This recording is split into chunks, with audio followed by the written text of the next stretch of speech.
നിർത്താൻ പറ. ഞങ്ങളെ ഉപദ്രവിച്ചത് മതിയായില്ലേ നിങ്ങൾക്ക്? എന്റെ മകൾക്ക് ഒരു ജീവിതമില്ലാതിരിക്കുമ്പോ നിന്റെ ഈ മകൾ സുമംഗലിയായി ജീവിക്കാൻ ഞാൻ സമ്മതിക്കില്ല. ഇവൾ ജീവിതകാലം മുഴുവൻ വിധവയായി നിന്റെ മുന്നിൽ തന്നെ കഴിയണം.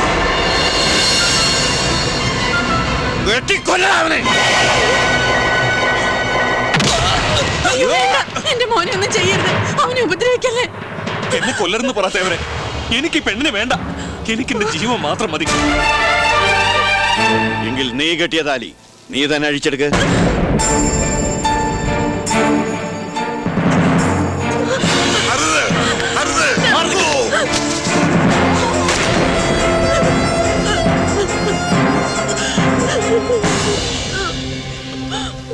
ഇവന്റെ മോളുടെ കഴുത്തിൽ ഇനി ആരെങ്കിലും താലി കെട്ടാൻ തുനിഞ്ഞാൽ പിന്നെ ഈ തേവർ അവന്റെ ജീവൻ തിരിച്ചു തരില്ല.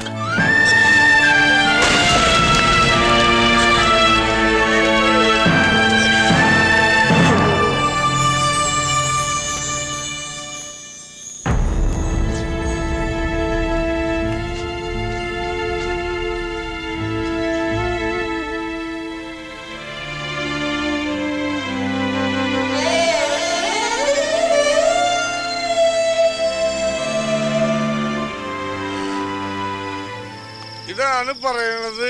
കല്യാണം കഴിച്ച പെൺപിള്ളേര് നെറ്റിയിലെ ഹൈവേയില് കൊങ്കുമം കൊണ്ട് റിഫ്ലക്ടർ ഒന്ന് അതാവുമ്പോ ലൈറ്റ് അടിക്കുമ്പോ സൈറ്റ് അടിക്കുമ്പോ നേർവഴി കാണായിരുന്നു. ഇനി തേവര് സിഗരറ്റ് അടിക്കാതെ ആ പെണ്ണിന് ജീവിതം ഉണ്ടോ? ചെമ്മീനിലെ സത്യന് ശീലമാകണമെന്നായിരുന്നു എന്റെ മോഹം. എല്ലാവരും കൂടി എന്നെ പരീക്കുട്ടിയാക്കി കളഞ്ഞിട്ടാ. സംഘടിക്കരുത് ചേട്ടൻ സംഘടിച്ച് ഞാനും സംഘടിക്കും. പരീക്കുട്ടിയെ നല്ലത്. പരീക്കുട്ടി ആവുമ്പോ അവസാനം ചാവുമെങ്കിലും കരക്കടിയും. സത്യനെ കൊമ്പസ്രാവ് ഉണ്ടാവൂലേ? ജോസ് എന്താടാ ഇത്? ചെമ്പങ്കുഞ്ഞെത്തി അടിച്ചിന്റെ കരണക്കളിയാൻ തീർക്കും.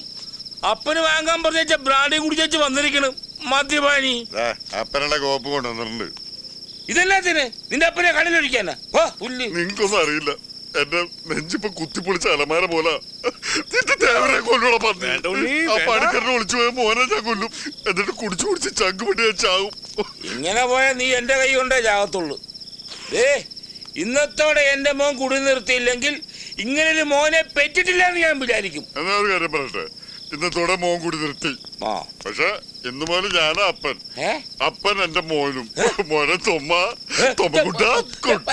എടാ ശിവ, ഒന്നിങ്ങോട്ട് വന്നേ, അല്ലെങ്കിൽ ഇവനെന്നെ മോനാന്ന് പറഞ്ഞ് പിടിച്ച് കാലിരുത്തി മുള്ളിക്കും. കുട്ട എന്ത് ചെയ്ത് പ്രായമുള്ളവരെ കാലിരുത്തി മുള്ളിക്കാമോ? കാലിന് രോഗം വരില്ലേ? കാലിഫോർണിയ. എന്താടാ ഒരു പുതിയ അഭ്യാസം? നിരാശാകാമുകന്റെ വേഷം കെട്ടി വെള്ളമൊടിച്ച് നടന്നാലുണ്ടല്ല ചവിട്ടി ഊരമുറിച്ചുകളെ ഞാൻ. എടാ ഇത്രയും കാലം ജീവിച്ചൊരു പെണ്ണില്ല അതില്. നീ അങ്ങോട്ട് ജീവിക്കാൻ ഒരു പെണ്ണ് വേണ്ട. വളർന്ന് ആകാശം മുട്ടിയപ്പോഴാണ് അവൻ്റെ ഒരു പെണ്ണന്വേഷണം. പോടാ പോയി കിടന്നുറങ്ങ. എടാ പോയി കിടന്നുറങ്ങ. പാവം, അവൻ ഒരുപാട് ആഗ്രഹിച്ചല്ലേ. നല്ല വിഷമം കാണും അവന്. തേവരുടെ മോളുടെ കല്യാണം കഴിഞ്ഞ ചിലപ്പോ തേവര് കഴിഞ്ഞതൊക്കെ മറക്കും. അല്ലാത്തോടത്തോളം കാലം ഒന്നിനും സമ്മതിക്കൂല.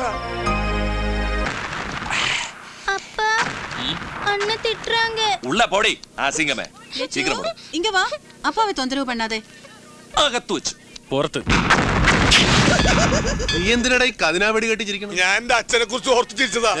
അച്ഛനൊരു വെടിക്കെട്ട അപകടത്തിലാ മരിച്ചത്. എന്താ ചെയ്യാ, അച്ഛൻ്റെ ഒരു കാര്യം.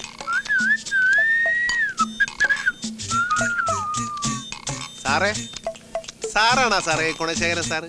അയ്യോ, ഗുണശേഖരനല്ല, ഗുണശേഖരൻ. കുമാര സംഭവത്തിന്റെ ഗു. ഓ, കുമാരന്റെ മുമ്പിലുള്ള ഗു. കുമാരന്റെ പിന്നീടല്ലേ ഗു? ഓ, നമ്മൾ തമ്മിൽ എന്തിനാ തർക്കം? നമുക്ക് സാറിനോട് നേരിട്ട് ചോദിക്കാമല്ല. സാറിന്റെ മുമ്പിലാണോ ഗു, പിമ്പിലാണോ ഗു? നിങ്ങൾക്ക് ഇപ്പൊ എന്താ വേണ്ടത്? ശരിയാ, നമ്മളിവിടെ ഗു അന്വേഷിച്ച് വന്നല്ലോ സാറേ. സാറിനൊരു ഗുണമുള്ള കാര്യം ചെയ്യാൻ വന്നതാ. ചില്ലറ വല്ലതും തടയുന്ന ഏർപ്പാടാണോ?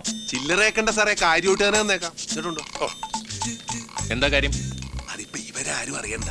അറിഞ്ഞാ അവർക്കും കൂടെ കൊടുക്കേണ്ടി വരും. സാർ പന്നി മലർത്തുകയായിരിക്കും. അതെ. ഏതായാലും കളി മുടക്കണ്ട. 150 അകത്ത്. ഇതെന്താ ഇത്? ഗ്ലാസ് മാറ്റി വെച്ചതാ. ഞാൻ സാറിന് കുറെ ദിവസമായിട്ട് അന്വേഷണം നടക്കാണ്. ഇപ്പഴാണ് ഒത്തു കിട്ടിയത്. ഗുണശേഖരന് കിട്ടേണ്ടതാ. ഗുണശേഖരന് കിട്ടുന്നുണ്ടല്ലോ. എന്തോ ആരും വിളിച്ചില്ലല്ലോ. എനിക്ക് തോന്നിയതായിരിക്കും. പോട്ടെ.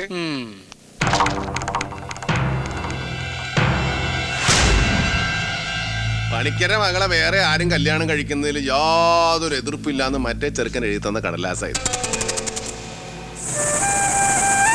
ഇതില് വലിയ കാര്യമൊന്നും ഉണ്ടായിട്ടല്ല. ഇനി ആ പെങ്കൊച്ചന്റെ കല്യാണത്തിനൊന്നും മറ്റവനെ എഴുന്നള്ളിച്ചോണ്ട് വരാതിരിക്കാൻ വേണ്ടിയാ. ഇനി പണിക്കര മോളെ കല്യാണം കഴിക്കാൻ പോണത് എന്റെ സത്യനാ. എന്റെ കൂടെയുള്ള മറ്റവൻ താടി താടി. ഇനി പഴയതുപോലെ അത് മുടക്കാനോ താറുടിപ്പിക്കാനോ അങ്ങോട്ട് വന്ന വരുന്നവനെ എല്ലാത്തിനെയും വെട്ടുറുക്കി കഷണങ്ങളാക്കി സാമ്പാർ വെച്ച് ഇലയിൽ വിളമ്പും ഞാൻ. സേമിയ പായസോട്ടി വിളയും. സുലാൻ വട.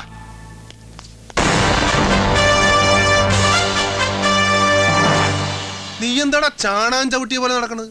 ഇങ്ങനത്തെ ഡയലോഗ് പറഞ്ഞാലേ ഇതുപോലെ നടക്കണം. ലൂസ് മോഷൻ മര്യാദ കിടക്കടാ. ഇതുപോലെ നടന്നാ മതിയാ. സമാനോ ഇപ്പൊ ഞാൻ ഈ നാട്ടില് വന്ന പിന്നെ ഇതുപോലൊരു വിളവെടുപ്പ് ഇത് ആദ്യ. തൊമ്മച്ചനെയും മക്കളെയും ഈ മണ്ണിലേതായാലും ശരിക്കും ഇഷ്ടായിട്ടുണ്ട്. ഏത് മണ്ണിനും തൊമ്മനെ ഇഷ്ടമാണ്. എന്നും വെള്ളമടിച്ച് മണ്ണി കിടപ്പാണല്ല. അതേടാ, തൊമ്മം വെള്ളമടിച്ചും മണ്ണി കിടക്കും. പക്ഷെ ആ ലെവലിൽ തൊമ്മം താഴെ പോയിട്ടുണ്ടോ? അതാണ് തൊമ്മന്റെ കൺട്രോളിങ്സ്. പോയ കാര്യം എന്തായി?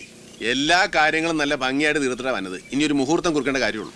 അല്ല, നമ്മുടെ അവശകാമുകൻ അവിടെ പോയി. ഈ സന്തോഷ വാർത്ത അവനൊന്ന് അറിയിക്കണമല്ല. അവനെ ആടിനെ തിരിക്കാൻ പോയിരിക്കുക. ആ സംഭവത്തിന് ശേഷം സത്യേട്ടൻ രമണനായി മാറിയിരിക്കുക. കയ്യിൽ ഫ്രൂട്ടിലെന്ന് മാത്രമേ ഉള്ളൂ.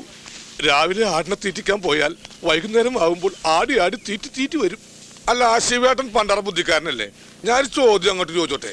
ഈ മനുഷ്യന്മാരൊക്കെ ജനിക്കുന്നതിന് മുമ്പ് ഈ ആടിനെ തീറ്റിച്ചിരുന്നത് ആരാണ്?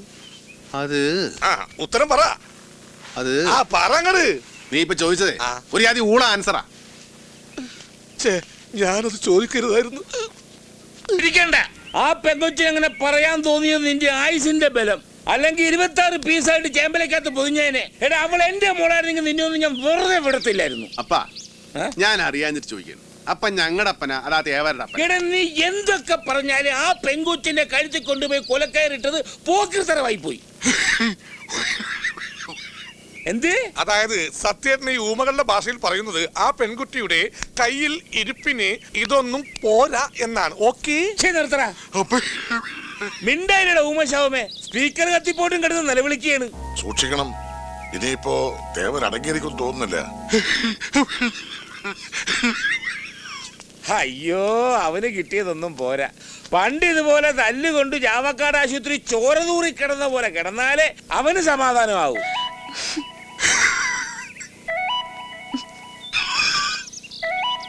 ഞാൻ ചായ എടുക്കാം. ഓ, ഈ നേരത്തെ ചായ കുടിച്ചാ പിരിയും. അപ്പോൾ നമ്മൾ പറഞ്ഞു നിർത്തിയത് സത്യേട്ടൻ ചോര തൂറി കിടന്ന കഥ. വിടറാ.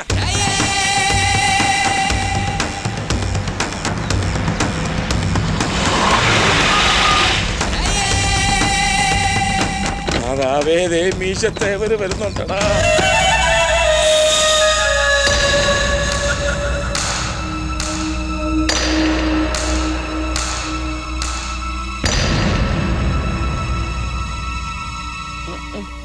ചങ്കുറപ്പുള്ള ആണുങ്ങളെ ഈ തേവർക്ക് ഇഷ്ടം തന്നെയാ. ഞാൻ ഈ മണ്ണിൽ വന്ന എല്ലാം നേടിയതും ഇതേ ചങ്കുറപ്പ് കൊണ്ട് തന്നെയാ. ആരുടെ മുമ്പിൽ ഞാൻ ഇന്നേ വരെ തോറ്റു കൊടുത്തിട്ടില്ല. ഇതൊരു തോൽവിയായിട്ട് ഞാൻ കാണുന്നുമില്ല. എൻ്റെ മോളുടെ ജീവിതം അത് മാത്രമായിരുന്നു എൻ്റെ മനസ്സിൽ. അവള് ഒരു ജീവിതമില്ലാതെ നിൽക്കുന്ന കണ്ടിട്ടാ ഭ്രാന്ത് പോലെ ഞാൻ ഓരോന്ന് ചെയ്തു കൂട്ടിയത്. ഇപ്പോ അവളുടെ ഇഷ്ടത്തോടെ അവൾ ഒരാളെ കണ്ടെത്തുന്നെങ്കിൽ അതിലേറ്റവും കൂടുതൽ സന്തോഷിക്കുന്നത് ഞാനാ.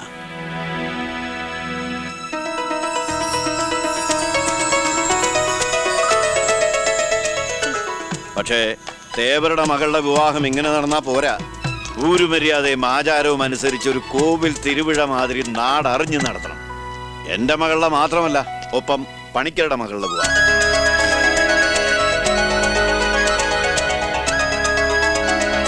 എന്താ പണിക്കരെ?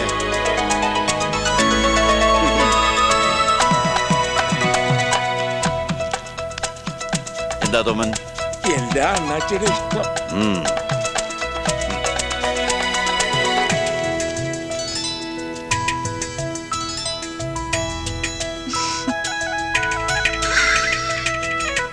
ഇപ്പോഴാ മനസ്സിനൊരു സമാധാനമായത്. അല്ല തോമനെങ്കിൽ ഈ കല്യാണം അങ്ങനെ ചടപടാന്ന് ധൃതി പിടിച്ച് നടത്തണോ? എന്താടാ അല്ല ഈ ശിവേട്ടനും സത്യേട്ടനും കല്യാണത്തിനുള്ള പ്രായമായോന്നൊരു സംശയം. എടാ സൂപ്പർ ലോട്ടോ അടിച്ചിട്ട് നിന്റെ മുഖത്ത് എന്താടാ ഒരു കൊന്തളിപ്പ്? ദേവാരുടെ മകളെ അപ്പം തന്നെ അങ്ങോട്ട് കിട്ടിയാൽ മതി. അല്ല എടാ അല്ല മകനാലോചിച്ച പെണ്ണിന് അപ്പം കിട്ടുമോ നോക്ക് വെച്ചു. എന്താടാ ഈ പറയുന്നേ? സത്യേട്ടൻ ഉദ്ദേശിക്കുന്നത് ആ, നമ്മൾ ഇനി ഒരു കല്യാണത്തിന് നിൽക്കണ്ട, ഈ സ്വത്തുക്കളും കൃഷിയെല്ലാം ഈ പാവം രാജാക്കണ്ണന് എഴുതി കൊടുത്തിട്ട് ആ തേവരെയും തെറി പറഞ്ഞ് നമുക്ക് നാടുവിടാന്ന്. ഓക്കേ? അയ്യോ,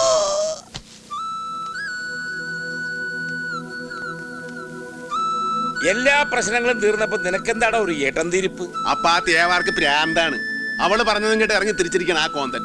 അപ്പൊ അവിടെ മുമ്പിൽ കിടന്ന് ഞാൻ ചാകണ്ടെന്ന് കരുതി അവള് ചുമ്മാതെ പറഞ്ഞാണ്. അല്ലാതെ അവക്ക് എന്നോട് പ്രേമോ ഇല്ലൊരു പിണ്ണാക്കൂല.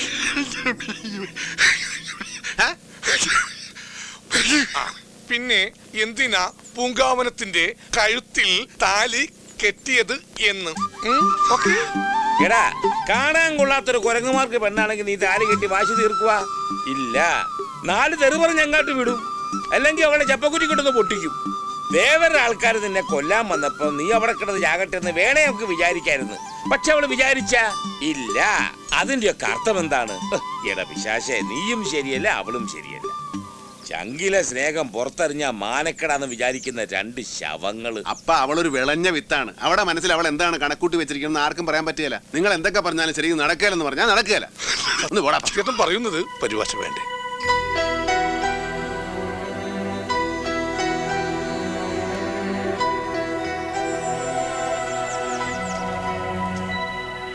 മകനെ, ഈ അപ്പന് പഠിപ്പ് കുറവാണ്. അപ്പൻ 2ാം ക്ലാസ് വരെ പഠിച്ചിട്ടുള്ളൂ. എന്നേക്കാ വിവരവും വിദ്യാഭ്യാസം നിനക്കുണ്ട്. നീ 5ാം ക്ലാസ് പാസ്സായവനാ. നിന്നെ ഉപദേശിക്കാൻ അപ്പനാളല്ല. ഇത്രയും കാലം കള്ളു കുടിച്ചിട്ടും കല്ലുപൊളിരിക്കുന്ന എൻ്റെ കരട് നിങ്ങളിൽ ഒരുത്തിന്റെ കണ്ണ് നിറയുന്നത് കണ്ട ഒടിഞ്ഞു പോകും മക്കളെ. പണിക്കരുടെ മോളെ അവൻ ഒത്തിരി ആശിച്ചു പോയതാ. നീയായിട്ട് എന്നെ തടസ്സം നിൽക്കരുത്. നിന്റെ കല്യാണത്തിന് നീ സമ്മതിക്കുകയാണ് എല്ലാ പ്രശ്നങ്ങളും തീരും.